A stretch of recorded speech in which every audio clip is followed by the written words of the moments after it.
with my this is what I have to say before you speak in a language which some of us will not understand. So because we trust the senior counsel, Honorable Tiende Amolo, and yourself, we have no reason to doubt that you, in a decent conversation, greetings and the exchange of pleasantries in the Luo language, so that he's convinced you can actually speak the Luo. Chair, may he speak the Luo after my question that I don't insist that he answers. Yes, yeah. which is the question that he may not answer. He may choose or not choose to answer. Given the history of the leadership of the electoral body in this country, does the nominee in his heart of hearts not think that this time round we should have had a woman chair? Thank you. Do you have an answer to that? To be fair, that can let him say it himself. Let him say himself whether he wants to comment on it or he, as he's closing, Chairman. It is a start. Point of order, Chair. Point of order, Chair. Peter. Point of order, Chair. Yes, I think I will allow. Could you confirm whether Peter, Purity, and Kizito, who assisted him to apply, are South Africans or they are Kenyans? Yeah, of course they're Kenyans. These are Kenyans from. Those who are Kenyans from Mushada here in Banana and one from Mukambani. Right, they are photocopying someplace. Chair, my last one the same. Given one thing is, there's no question, when there is a post-election violence and we have problems in this country, it is the common people who suffer. It is not the politicians who are responsible for the violence and for all these electoral problems. Now that your candidature and your chairmanship largely will also be as a result of those common people you sat down with and who noticed your potential. And if you are confirmed, you give an undertaking that you will protect Kenyans to the hilt. Because this is the first time that we're seeing. Please undertake to that, because it's very important. They are watching the lives of Kenyans every day. I shall undertake that, and Chair, with your permission, I want to assure the honourable members that if we remind ourselves of the oath, that if confirmed, I will definitely take. The oath reminds us of a lot of things. Okay. That we shall obey, we shall respect, and discharge the trust, and that I give my assurance. Thank you. Okay. As regards the last one from Honorable Nyamira, Member of Parliament from West Mugrango. Yes, given the history of this country where perpetually we've had the leaders of our electoral management bodies being men, I think for me, there will be a time, and it must be soon.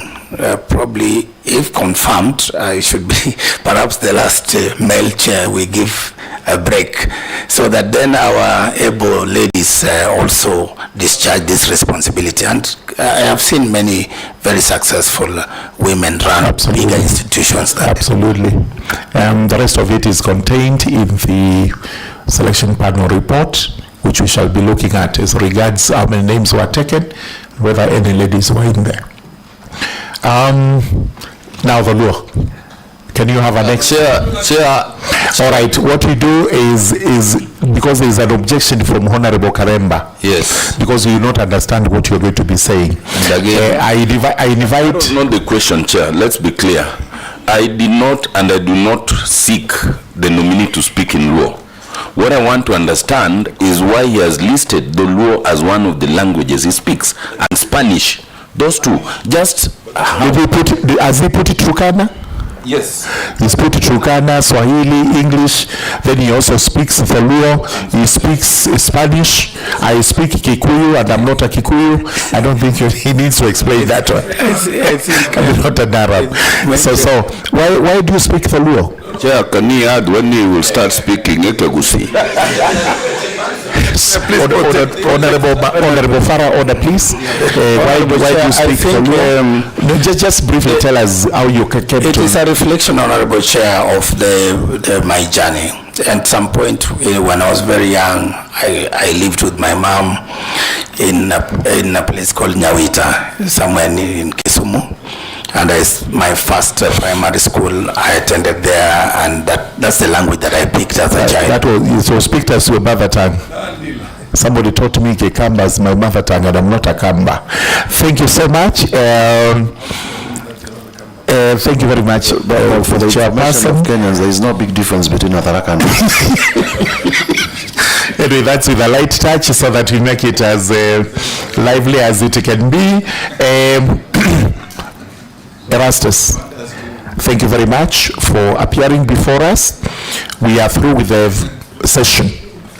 As we said, it's a session to confirm whether the process by which you were nominated was a process in accordance with the Constitution and the law. Number two, whether from your own expression you are suitable for this job. We cannot make that verdict now. These members will retire.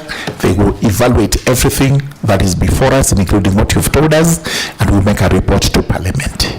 So for now, we discharge you so that we can hear the next nominee. Thank you very much. Thank you very much.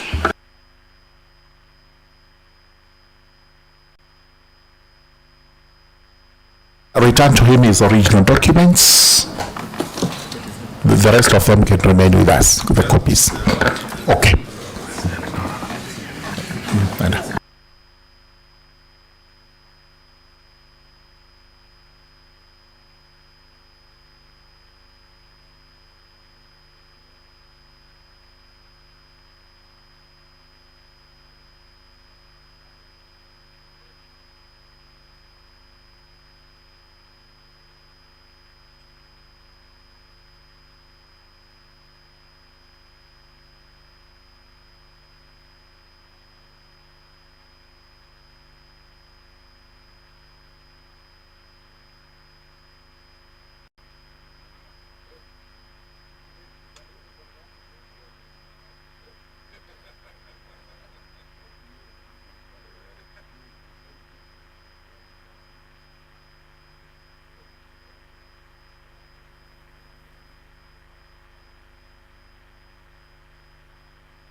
Good morning, nominee. Good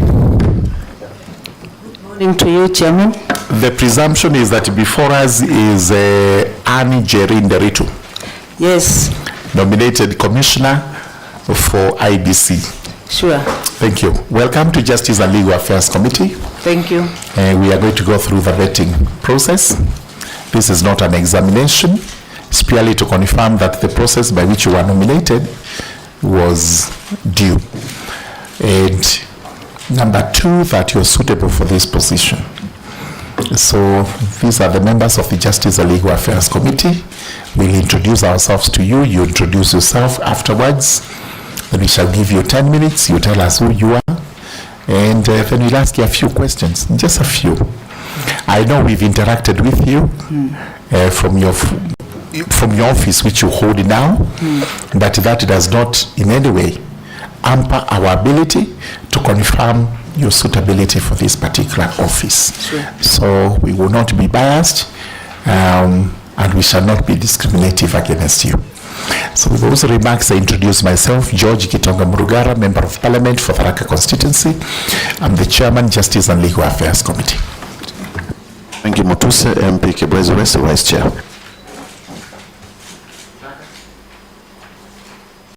Mogaka, I'm elected by the great people of West Mugirango constituency and a member of JLAC committee.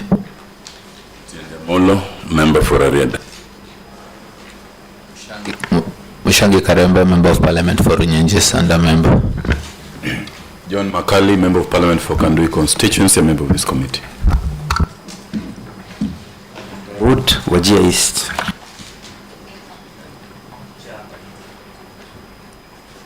My name is Michael Moshera, MP Orojoro Rock.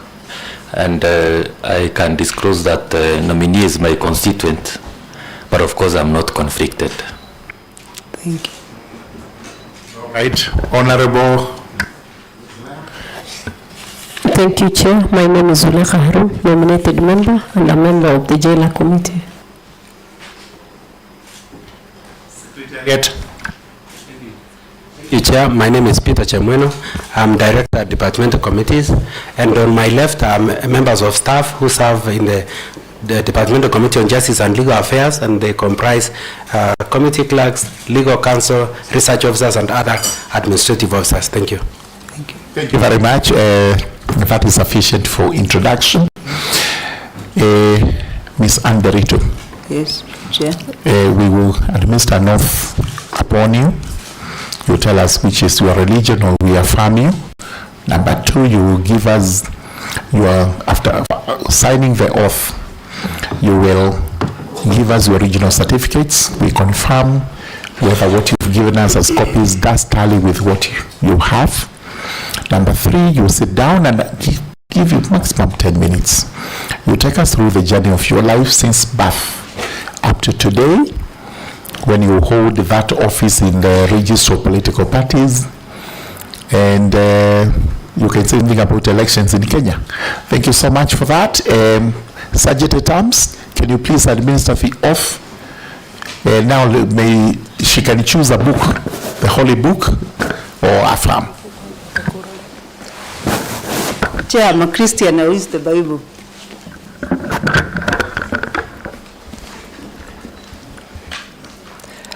I, NDERITU, do swear that the information I shall give before this committee on the matters under its consideration shall be truthful, the whole truth, and nothing but the truth. So help me God. Thank you very much. Sign the oath you've sworn to or you've sworn with. No idea what you do to an oath.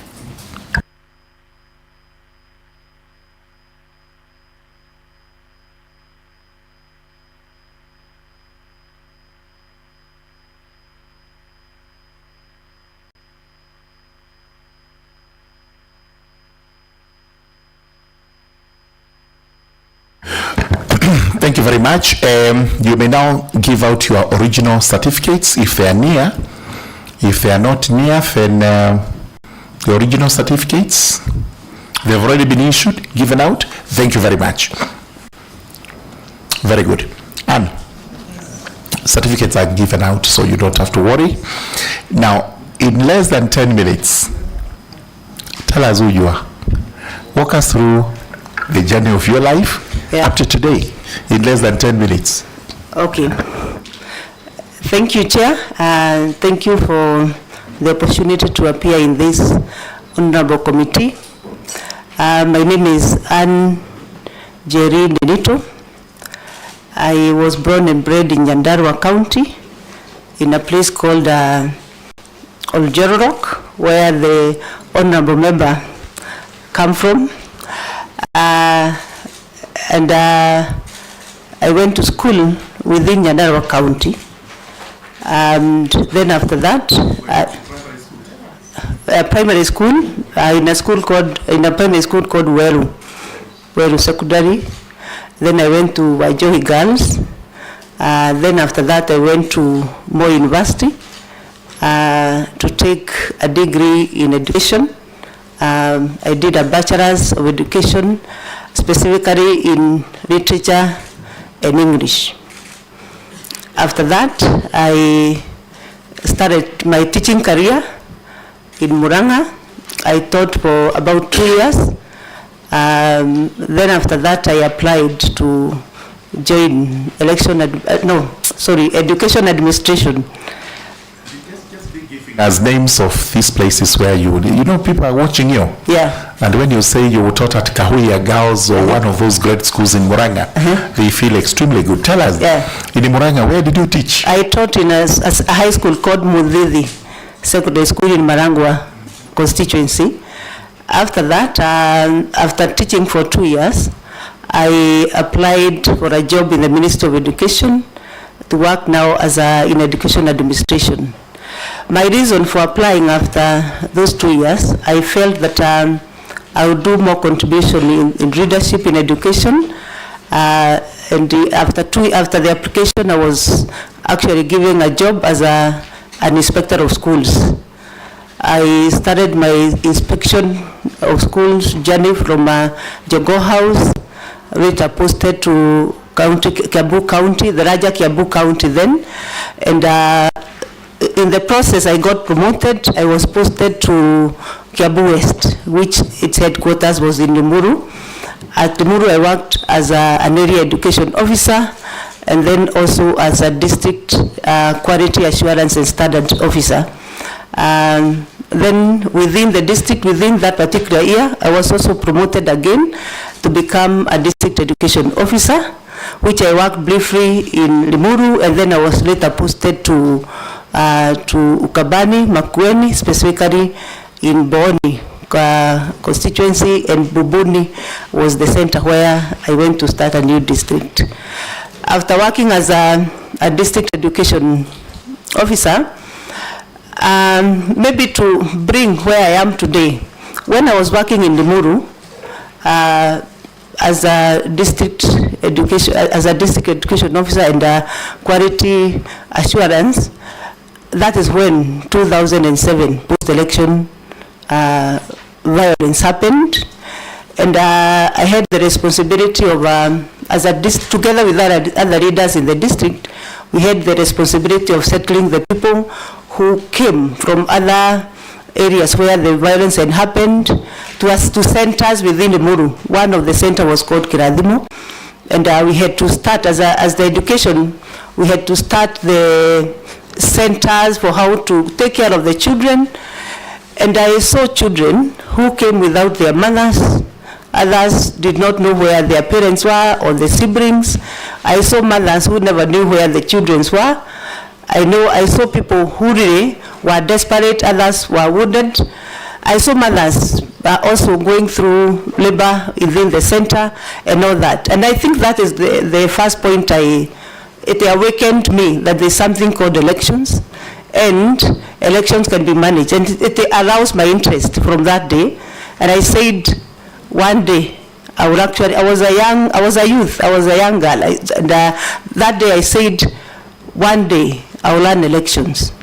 And in 2009, I saw the advertisement of the IEBC then, which was the interim elections, and IEBC, Independent Electoral Commission.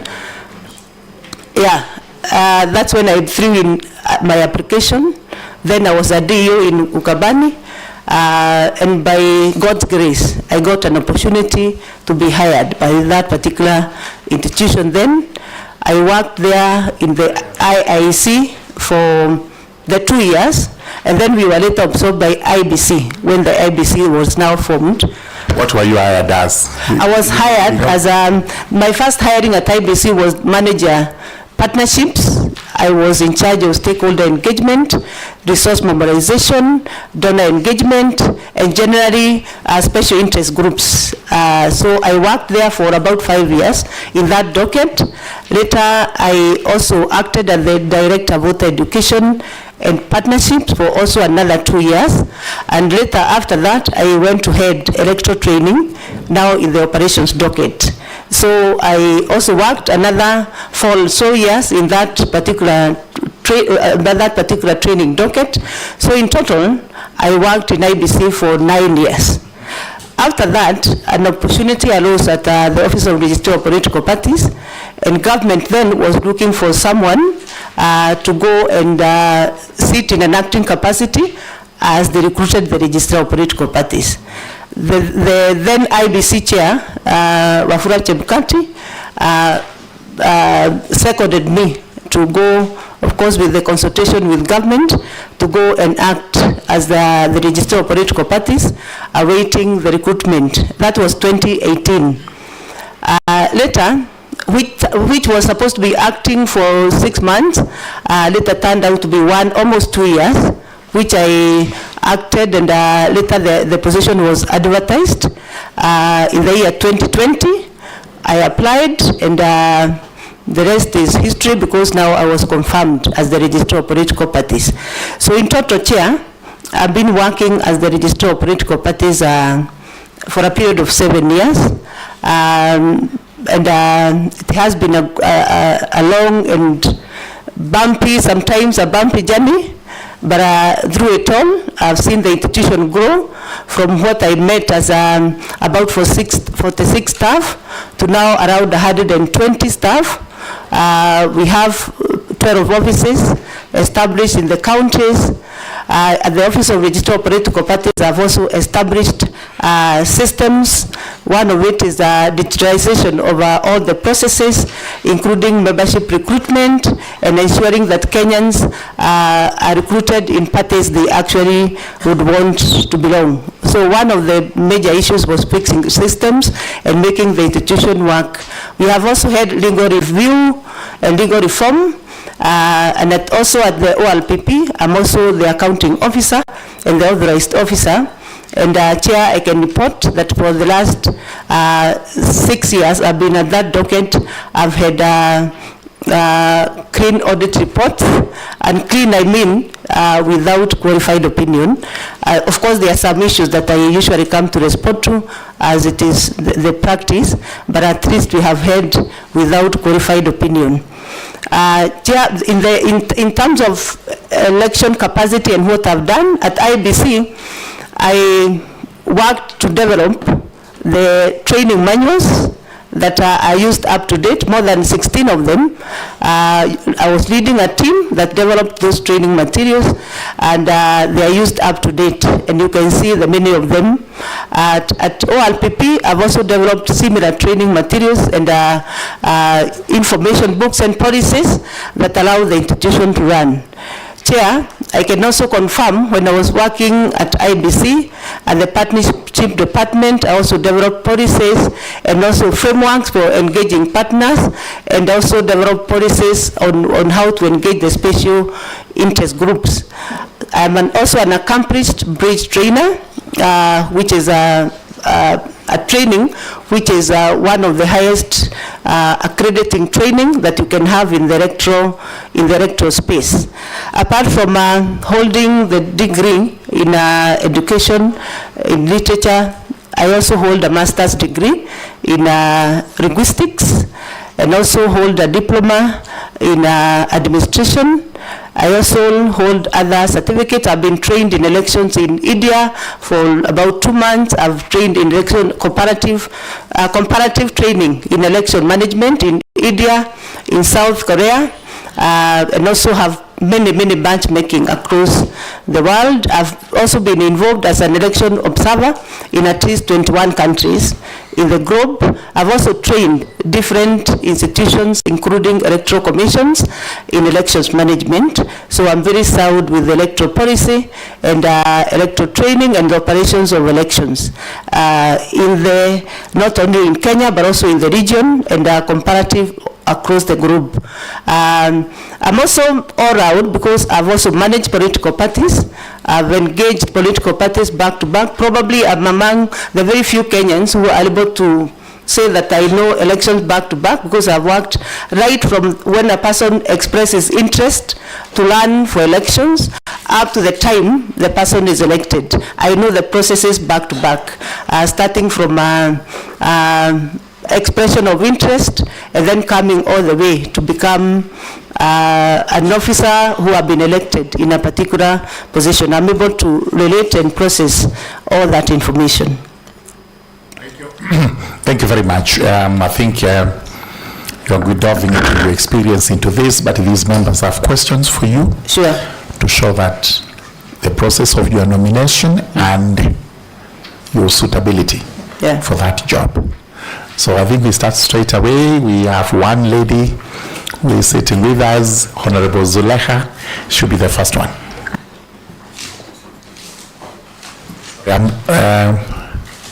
She's coming back. As she comes back, let me have Honorable Otiende Amolo. He can pose the question. Chairman. NDERITU, just 2 questions. Sure. We have received memoranda in objection to your nomination that you are currently serving as the registrar of political parties and therefore you are ineligible. The question is this: are you a state officer or a public officer? And secondly, how do you respond to that objection? The second very brief question is that we've seen in the past, we saw what was referred to before as a split screen. We saw a divided commission. In the event that you were to be approved, how would you assure us that we will not have a situation where we have a commission that is divided? Thank you. Right. Please make notes of the questions because you'll answer them at one go.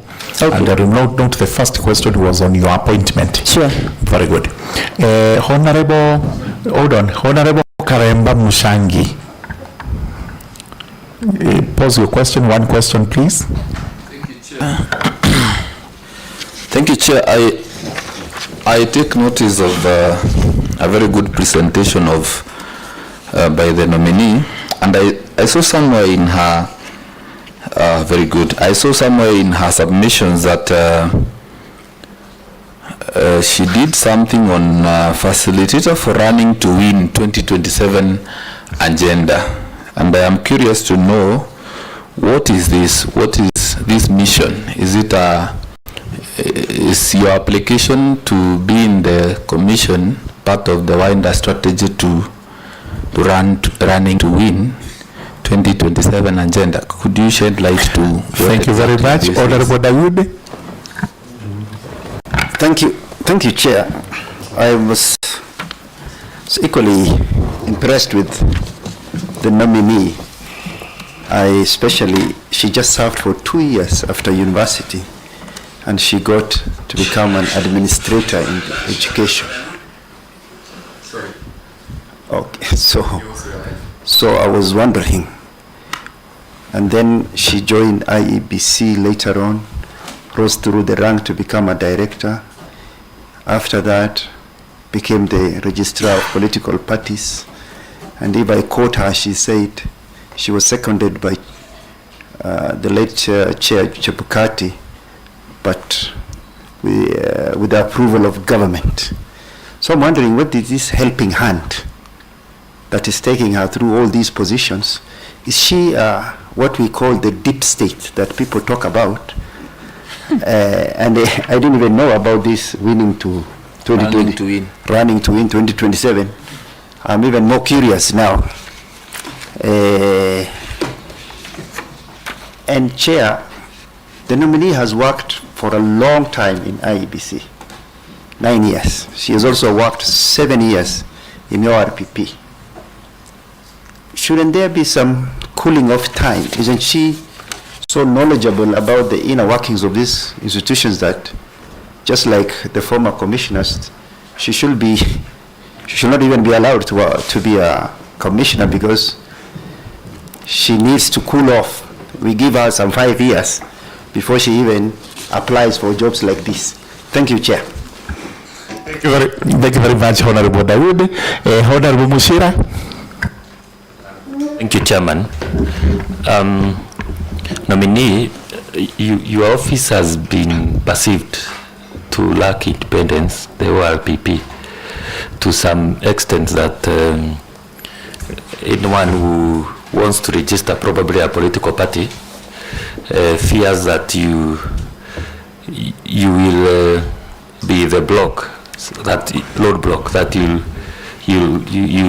you consult somewhere whether to approve or not. So I would wish you to confirm that, and if it's so, whether this lack of independence will be transferred to the IEBC. Thank you, Chair. Thank you. The Honorable Lady Member, Zulekha. Thank you, Chair. Congratulations, Anne, for the rich CV. Thank you. I understand you've served as a training manager at the IEBC. What is your view on establishing an electoral training institute within the commission to provide continuous learning, career growth, and professional certification for the staffs within the commission? On my other question, still you've worked at the IEBC for many years, and in the recent past we've seen the way the commission has been divided when it comes to the election time, and even in terms of the management within the IEBC. How will you foster an institution culture of neutrality and non-partisan among the IEBC staff?